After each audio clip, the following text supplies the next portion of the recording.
Hello, in front of me I've got Jabra Elite 8 active. In this video I'll show you how to manage gestures. In the beginning, make sure that your earbuds are paired with your smartphone, and now press the right earbud once to play pause music. Press and hold it to increase volume. Press and hold left earbud to decrease volume. To select next track, double tap the right earbud. To replay current track or play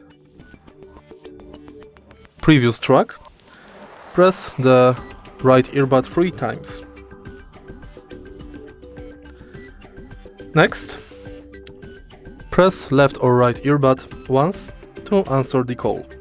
Double tap on either earbud to end the call. Tap once to mute or unmute microphone. Press and hold the right earbud to increase volume and the left earbud to decrease volume. Press once left earbud while you are not on a call to switch between ANC and hear through, and double press left earbud to activate voice assistant.